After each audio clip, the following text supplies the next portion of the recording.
ओम नमः शिवाय। हर हर महादेव। भक्तों, कई लोग भगवान शिव के मंदिर पर जाते तो है, पर बेलपत्र चढ़ाने का सही तरीका नहीं जानते हैं, जिससे उनकी मनोकामना अटका हुआ कम पूर्ण नहीं हो पाता है। तो आज हम लोग जानेंगे भगवान शिव जी को बेलपत्र कैसे चढ़ाया जाता है, जिससे आप काटा हुआ कम आपकी इच्छा मनोकामना पूर्ण हो सके।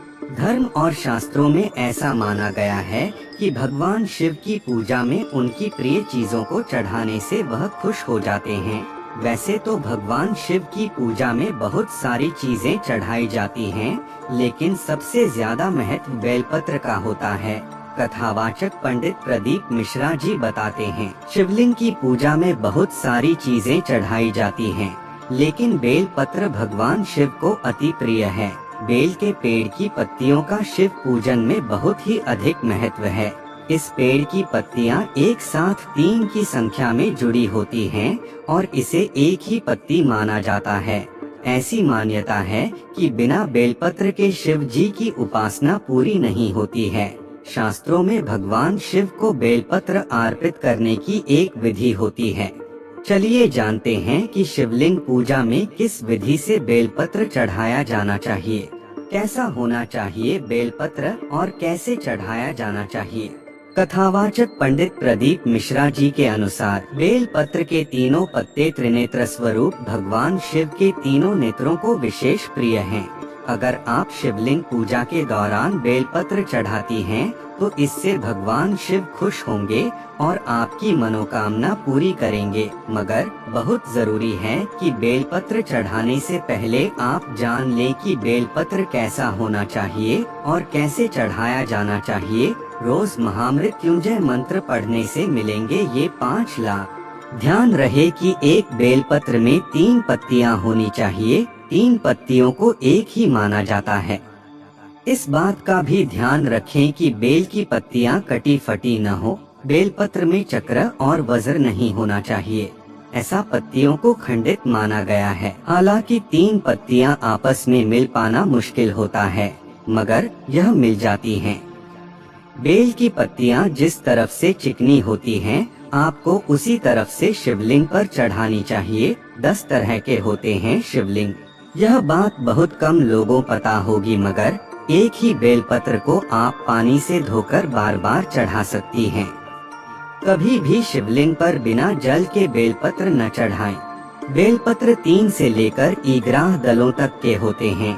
ये जितने अधिक पत्र के हों, उतने ही उत्तम माने जाते हैं। बेलपत्र का महत्व ज्योतिषाचार्य पंडित दयानंद शास्त्री बताते हैं। बिल्वाष्टक और शिव पुराण के अनुसार भगवान शिव को बेलपत्र अत्यंत प्रिय है। वहीं स्कंद पुराण में बेलपत्र के महत्व के बारे में बताया गया है। ऐसा कहा गया है कि यदि बेलपत्र के साथ शिवलिंग की पूजा की जाए तो सभी पापों का नाश होता है। एक कथा के अनुसार एक बार माता पार्वती को बहुत पसीना आ रहा था। तब उन्होंने अपनी उंगलियों से माथे के पसीने को साफ किया।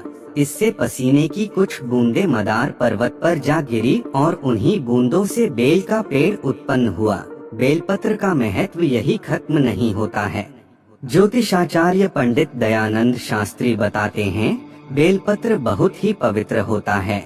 इसमें माँ पार्वती के कई रूपों का वास होता है। इस वृक्ष की जड़ों में माँ गिरिजा, तने में माँ महेश्वरी, इसकी शाखाओं में माँ दक्षायानी, बेल पत्र की पत्तियों में माँ पार्वती, इसके फूलों में माँ गौरी और बेल पत्र के फलों में माँ कात्यायनी का वास है।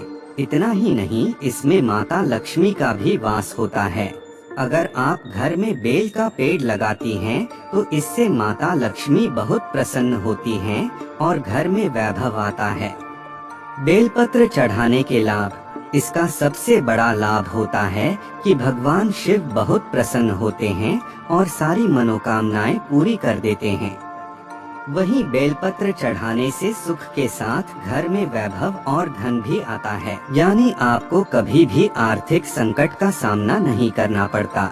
अगर आप पुण्य कमाना चाहती हैं, तो आपको बेल के पत्तियों में ओम नमः शिवाय क्या है ओम के उच्चारण का सही तरीका और समय या राम राम लिखकर उसे भगवान भोलेनाथ पर अर्पित करना चाहिए।